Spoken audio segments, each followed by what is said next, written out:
Tuhan bersamamu dan bersama rohmu. Inilah Injil suci menurut Lukas. Dimuliakanlah Tuhan.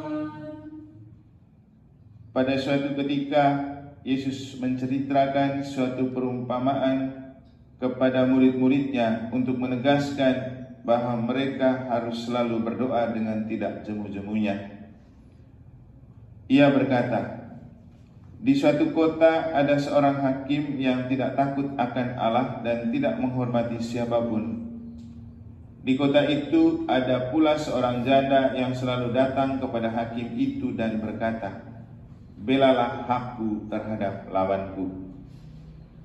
Beberapa waktu lamanya hakim itu menolak, tetapi ia kemudian berkata dalam hatinya, walaupun aku tidak takut akan Allah dan tidak menghormati siapapun, namun karena janda ini menyusahkan daku, baiklah aku membenarkan dia, supaya ia jangan terus-menerus datang dan akhirnya menyerang aku. Lalu Yesus berkata, camkanlah perkataan hakim yang lalim itu. Bukankah Allah akan membenarkan para pilihannya yang siang malam berseru kepadanya? Dan adakah ia mengulur-ulur waktu sebelum menolong mereka? Aku berkata kepadamu, ia akan segera menolong mereka. Akan tetapi jika Anak Manusia datang, adakah ia menemukan iman di bumi ini?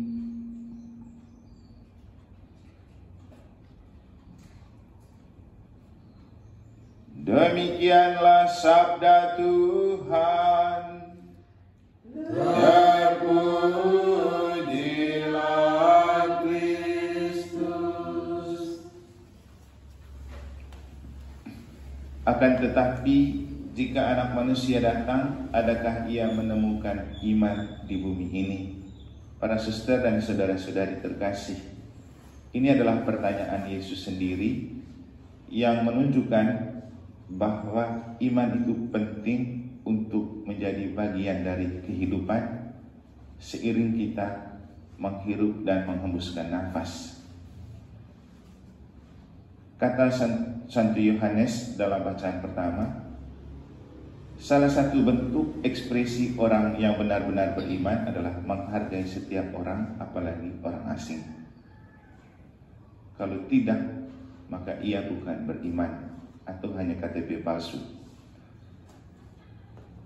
Kenapa iman itu perlu selalu menjadi jiwa dari seluruh kehidupan kita?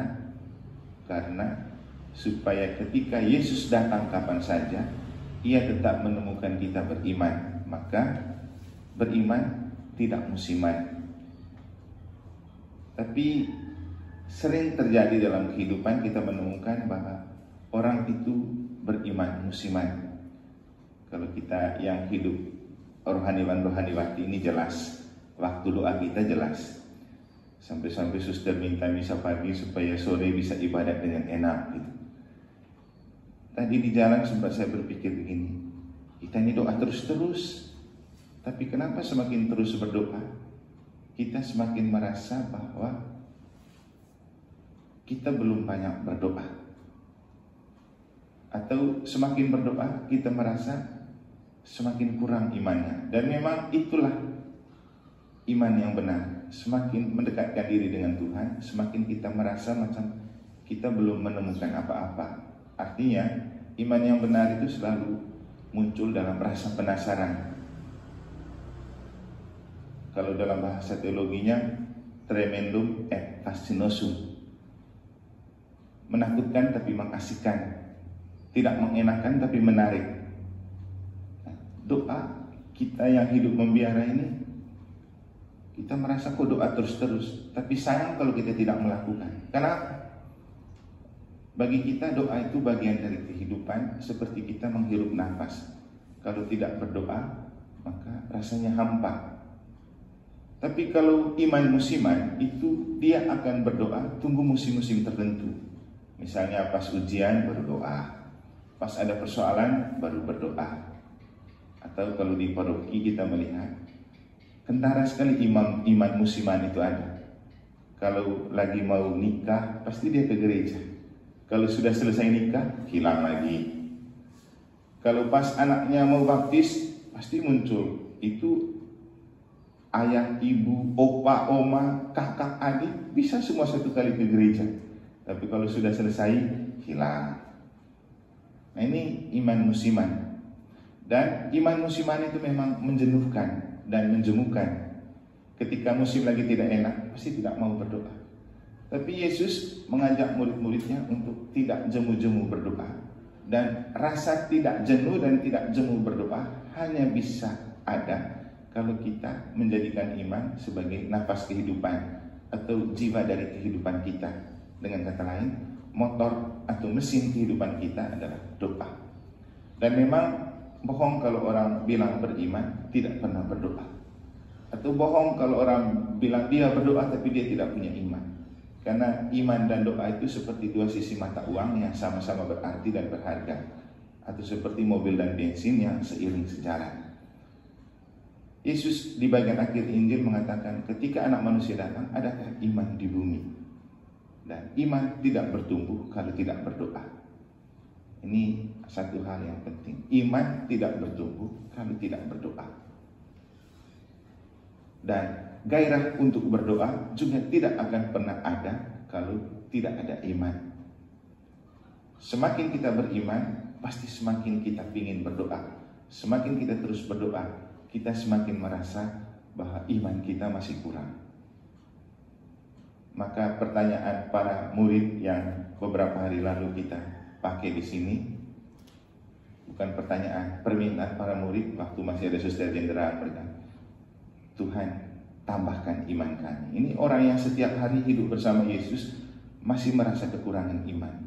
Nah, kita yang pakai hitung-hitung ini kadang menjadi sok beriman. Ini tantangan untuk kita. Hari ini kita memperingati Santo Yosafat, martir dari Rusia. Saya tuh waktu melihat dia ini martir dari Rusia, yang saya bayangkan apa? Putin dan Rusia. Sekarang kan lagi heboh, apakah Putin datang G20 atau tidak? Ada banyak penafsiran, kalau dia datang begini, kalau dia tidak datang begitu. Juga mulai orang merembet ke masalah pulau pasir. Kalau Indonesia dan Australia jadi perang, maka kita punya sekutu adalah Rusia, Cina, Korea lawan Australia dengan Amerika. Kalau kita orang beriman, mungkin kita perlu mempertimbangkan apa sih kata Tuhan kalau kita hanya mau hidup untuk bertengkar. Kadang saya berpikir begini, yang menciptakan misalnya katakanlah pulau pasir itu jadi sebuah rebutan. Itu kan ciptaan Tuhan yang diciptakan dengan gratis untuk kita. Kok manusia itu suka sekali merebut? Tidak pernah mempertimbangkan Tuhan punya hak pencipta. Tapi memang seperti inilah gaya hidup manusia. Tidak memberi tapi mau memiliki. Tidak bekerja tapi mau kaya. Demikian juga hidup beriman. Tidak ke gereja, tidak berdoa, mau jadi tokoh, mau jadi figur, itu sama saja mental-mental priai namanya. Mestinya kalau mau jadi tokoh beriman, harus setia dalam hidup beriman dan menggereja. Kalau menjadi figur gereja, harus setia untuk terlibat dalam kegiatan gereja. Tiba-tiba jadi figur gereja, ke gereja tidak pernah.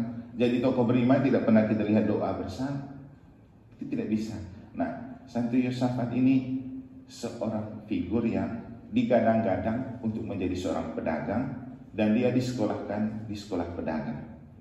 Tapi entah bagaimana dia itu lebih punya minat untuk memperdalam hidup rohani daripada ilmu dagang.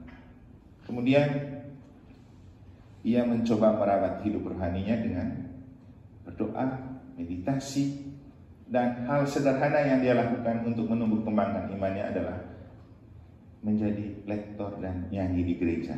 Ini hal kecil dan sederhana, menjadi lektor dan menyanyi di gereja. Ternyata itu membantu untuk menumbuh kembangkan imannya.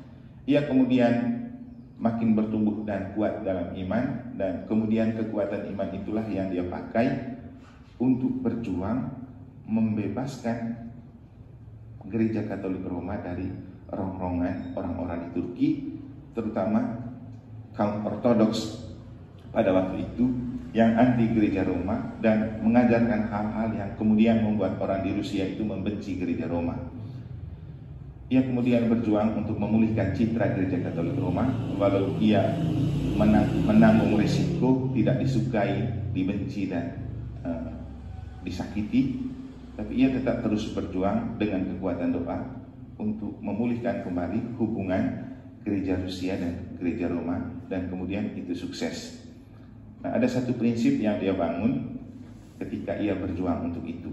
Dia bilang kekristenan itu dibangun di atas kebenaran dan cinta, tidak di atas caci maki, fitnah, dan penghinaan, seperti yang dilakukan oleh orang-orang Ortodoks yang menghina, mencaci maki, dan memfitnah Gereja Katolik Roma pada waktu itu hanya untuk merebut pengaruh. Mungkin ini hal yang baik untuk kita. Kekristenan tidak bertumbuh dan iman yang benar tidak bertumbuh di atas penghinaan, pemfitnahan, caci maki. Kalau orang menjadi Katolik lalu hidup dengan menghina, memfitnah, dan mencaci maki, bisa dibayangkan itu orang tidak beriman. Dan tidak ada iman diekspresikan dalam memfitnah, menghina, dan mencaci maki orang. Kata Santo Yohanes dalam bacaan pertama, kamu betul beriman justru kalau kamu menghargai orang lain, apalagi mereka yang dipandang sebagai orang asing. Kita bersyukur karena diberikan anugerah istimewa oleh Tuhan untuk menjadi orang-orang terpanggil khusus, karena dengan itu kita diajak untuk makin gemar berdoa dan menjadikan doa sebagai kekuatan untuk menumbuh kembangkan iman kita, dan doa-doa kita juga bisa membantu menumbuh kembangkan iman orang.